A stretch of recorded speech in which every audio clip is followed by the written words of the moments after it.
ఒక కొత్త విషయం మాట్లాడుకుందాము. చాలా మందికి తెలియదు ఏంటంటే ఇంటర్నేషనల్ బార్డర్ అంటే దేశ సరిహద్దులు. ప్రత్యేకంగా ఇండియా బంగ్లాదేశ్ బార్డర్ గురించి మాట్లాడుకుందాము. చూద్దాం ఎట్లుందో. సాధారణంగా ఇదొక దేశం ఉంటే ఇది సరిహద్దు ఉంటే ఇటుదికి ఈ దేశము ఇటుదికి ఆ దేశం, కంట్రీ ఏ కంట్రీ బి, సాధారణంగా ఇట్లుంటాయి సరిహద్దులు. ఇండియా బంగ్లాదేశ్ కూడా అట్లా ఉండాలి. ఇది సరిహద్దు అనుకుంటే ఇది ఇండియా అయితే ఇది బంగ్లాదేశ్, ఇటుదికి ఇండియా ఇటుదికి బంగ్లాదేశ్. కానీ మీరు విచిత్రపోతారు ఇది చూస్తే. ఏంటంటే బంగ్లాదేశ్ లోపట ఒక ఇండియా ముక్క ఉన్నది, ఇండియా లోపల ఒక బంగ్లాదేశ్ ముక్క ఉన్నది. అంటే ఈ ఇండియా వాళ్ళు ఇక్కడ ఇండియాకు పోవాలంటే ఇక్కడి నుంచి ఈ సరిహద్దు దాటాలి, మళ్ళీ సరిహద్దు, మళ్ళీ వాపసు పోవాలంటే మళ్ళీ ఒకటి సరిహద్దు దాటాలి. ఇది ప్రపంచంలో ఒక్కటి రెండు జాగాలు ఉన్నాయి కానీ ఉండదు. కానీ ఒక్కటి రెండు కాదు. విచిత్రపోతుందంటే ఇవి ఎన్నో ఉన్నాయి. దాదాపు 111 ఇండియా ముక్కలు బంగ్లాదేశ్లో ఉన్నాయి. అట్లే 51 బంగ్లాదేశ్ ముక్కలు ఇండియాలో ఉన్నాయి.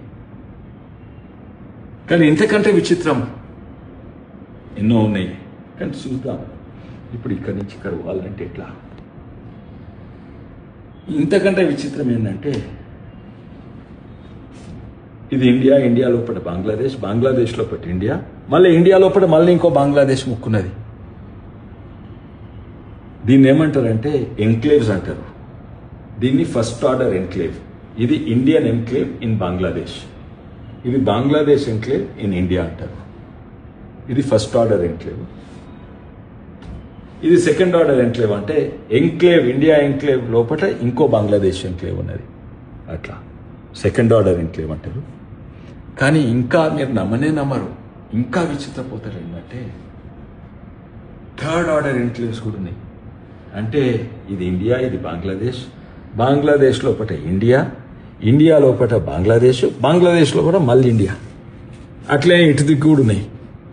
ఇప్పుడు చూడండి ఉదాహరణ, ఇక్కడ ఉన్నాయన ఇండియా ఆయనకు, ఇక్కడ ఉన్నాయన ఇండియాకు పోదలుచుకుంటే ఏం చేయాలి?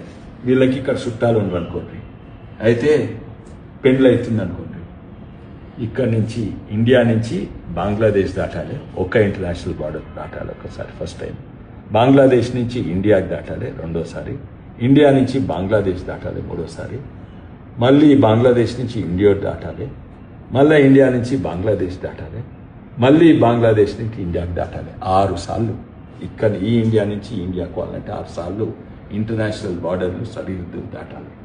మళ్ళీ వాపస్ పెళ్ళైనాక వాపసు పోవడం మళ్ళీ 6 సార్లు, అంటే 12 సార్లు హద్దులు దాటాలి. ఇంతకంటే పిచ్చి బార్డర్ ఎక్కడ ఉండగలదు? ఈ పిచ్చిదనం ప్రపంచంలోనే లేదు.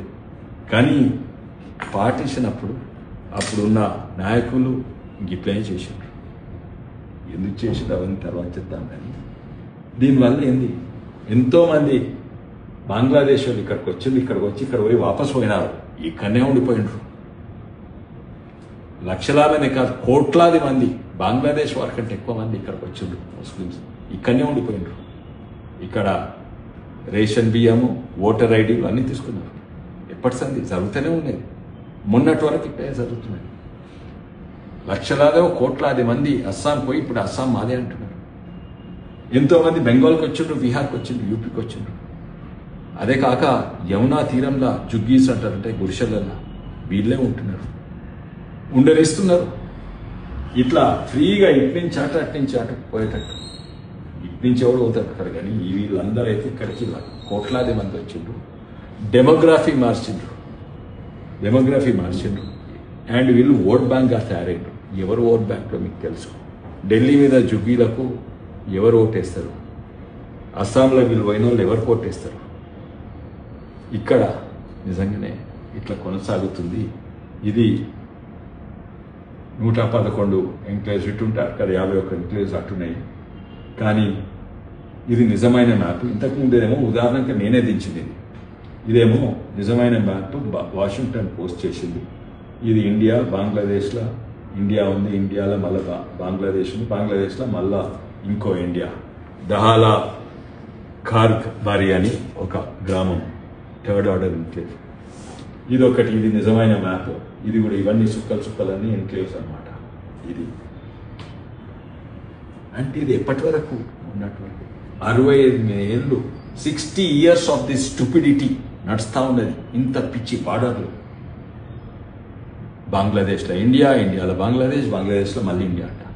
అట్లేం ఉల్టా 65 ఏళ్ళు ఇట్లా కొనసాగింది. నెహ్రూ ఉన్నాడు, ఇందిరాగాంధీ ఉంది, రాజీవ్ గాంధీ ఉన్నాడు. అబ్సల్యూట్ మెజారిటీ ఉన్నా కూడా ఇట్లా నడిచింది. ఎందుకంటే ఓట్ బ్యాంక్ పాలిటిక్స్ ఏంది? ఎందుకు బార్డర్ లేదు? ఉదాహరణకి ఇక్కడ ఎలక్షన్ జరపాలంటే ఇక్కడ ఈవీఎంలు అవుతాయా? ఇక్కడ ఈవీఎంలు అవుతాయా? ఎలక్షన్ జరుగుతాయా? లేకుంటే ఇక్కడ వచ్చిన వాళ్ళు వాపస్ పోతుండ్రా? వీళ్ళు ఓట్ బ్యాంక్గా తయారైతే లేదు. వీళ్ళందరూ ఇక్కడికి వచ్చి సరే రాజకీయాలు పక్కకు పెట్టండి. ఇక్కడ వడ్లు వండిస్తే భారతదేశం కొనుగోలు ఎట్లా చేస్తుంది? ఇక్కడ నుంచి ఇక్కడ 5 kgs ఫ్రీ బియ్యం ఇవ్వాలంటే ఎట్లు ఇస్తారు ఇక్కడికి? అది కూడా పక్కకు పెట్టండి. వడ్లు బియ్యం పక్కకు పెట్టండి. ఇక్కడ కరెంట్ కావాలంటే ఎవరు ఇస్తారు? బంగ్లాదేశ్ ఇస్తుందా? ఇండియా ఇస్తుందా? బంగ్లాదేశ్ ఇస్తుందా? ఇండియా ఇస్తుందా? ఇక్కడ నుంచి కరెంట్ ఇక్కడ ఇన్ని సరిహద్దులు దాటి పోగలుగుతుందా? అదే కాదు ఇక్కడ తాగునీళ్ళు ఎవరిస్తారు? మీకు అభివృద్ధి లేదా? ఇక్కడ గవర్నమెంట్ స్కూల్ నడిపి వస్తారా? ఇక్కడ గవర్నమెంట్ హాస్పిటల్ కట్టి వస్తారా? ఇక్కడ నుంచి మందులు వస్తారా? 6 సరిహద్దులు దాటి 3-4 సరిహద్దులు దాటి అంటే ఇన్నేళ్ళు ఇట్లే కొనసాగుతుంది. అంటిల్ 2015 మోడీ ప్రభుత్వం వచ్చినప్పుడు, అప్పుడు నేను టీఆర్ఎస్గా ఎంపీగా ఉంటుంది. అప్పుడు 100th అమెండ్మెంట్ నుంచి ఇది సవరణ చేసింది. రాజ్యాంగం సవరణ చేసి అప్పుడు సరి అయిన సరిహద్దులు సరిదిద్దుకున్నారు మోడీ వచ్చినాక. లేకుంటే 65 ఏళ్ళు ఇట్లనే కొనసాగుతుంటే మోడీ వచ్చినాకనే మళ్ళీ సరిహద్దు ఇట్లున్నది. ఇట్లా 65 అంతవరకు ఈ ఓట్ బ్యాంక్ పాలిటిక్స్ ఇవన్నీ నడుస్తున్నాయి. Until Modi government. అప్పుడు 28 May 2015 నేను లోక్సభలో ఉంటుంది. అప్పుడు 100th amendment of the constitution, land boundary agreement between India and Bangladesh. ఇవి ఎన్నో 65 ఏళ్ళు ఎంతో మంది, కొందరు కాంగ్రెస్ నాయకులు కూడా వాళ్ళ నాయకులు చెప్పిండ్రు ఇది మంచిది కాదు, మంచిది. ఎంతో మంది ఆఫీసర్స్ చెప్పిండ్రు ఇట్లా సరిహద్దు ఇట్లుంటే దేశ సురక్షతకు మంచిగా ఉండదు. ఇవన్నీ కూడా చెప్పిండ్రు, అభివృద్ధి కాదు. అదే కాక ఆర్మీ వాళ్ళు చెప్పిండ్రు, ఐఏఎస్ ఆఫీసర్ చెప్పిండ్రు, సొంత కాంగ్రెస్ వాళ్ళు కూడా చెప్పిండ్రు. అయినా కూడా చేయలేదు. ఓట్ బ్యాంక్ పాలిటిక్స్ వల్ల. ఈ అగ్రిమెంట్ తర్వాత ఎక్స్చేంజ్ చేసుకున్నారు ప్రాపర్ బౌండరీ. ఇప్పుడు మొన్నటి 2015 నుంచి ఆ అగ్రిమెంట్లు అన్నీ గీడున్నాయి. కానీ ఒత్తిడి తేంగా కాంగ్రెస్ వాళ్ళు, ఐఏఎస్ ఆఫీసర్లు, ఆర్మీ వాళ్ళు ఒత్తిడి తేంగా ఏదో చేసినట్టు 2 సంతకాలు పెట్టిండ్రు. ఇందిరాగాంధీ ఈడ ఏంది ఈ సరిదిద్దుకుంటామని. అప్పుడు 71 వార్ తర్వాత షేక్ ముజీబుర్ రెహమాన్. కానీ iron lady could not implement, did not want to implement and could not implement. Iron lady. కానీ 2015లో మోడీ ప్రభుత్వం వచ్చినాక మోడీ గారు షేక్ హసీనా తోటి, అప్పుడు ప్రతిపక్ష నాయకురాలు మమతా బెనర్జీ అక్కడనే ఉన్నది, వాళ్ళ ముందు అగ్రిమెంట్ చేసిండ్రు, అమలు కూడా చేసిండ్రు. ఇప్పుడు నిజమైన సరిహద్దులు ఉన్నాయి. National security versus vote bank politics ఏది ముఖ్యం? డెవలప్మెంట్, అభివృద్ధి వర్సెస్ ఓట్ బ్యాంక్ పాలిటిక్స్ ఏది ముఖ్యం? Chowkidar versus iron lady. ఇప్పుడు చెప్పండి, చౌకీదారా ఐరన్ లేడీయా? సురక్షత ముఖ్యమా? ఓట్ బ్యాంక్ పాలిటిక్స్ ముఖ్యమా? ఇది వాస్తవాలు, ఇవి నిజమైనవి. మీరు ఇక్కడ సర్వండి. కానీ ఇది మాట్లాడుతుంటే నాకు ఇంకో చిన్న కథ ఆడికొచ్చింది వీళ్ళ గురించి. దీనికి కొంచెం సంబంధం, దీనికి ఒక కనెక్షన్ ఉంది, అందుకే చెప్తున్నాను. వీరు అంబేద్కర్ గారు అందరికి తెలిసి గుర్తుపడతారు, చాలామంది నన్ను గుర్తుపడతారు. జోగేంద్రనాథ్ మండల్ అని. ఆయన కూడా SC federation of India Bengal అధ్యక్షుడు ఉండే. అప్పుడు బెంగాల్ ఇండియాలో ఉండేది పార్టీషన్ కంటే ముందు. ఆయన అక్కడి నుంచి గెలిచిండు. జెస్సోర్ నుంచి జెస్సోర్ కులానా అంటే హైదరాబాద్ సికింద్రాబాద్ పక్క ఉంటే అక్కడి నుంచి గెలిచిండు.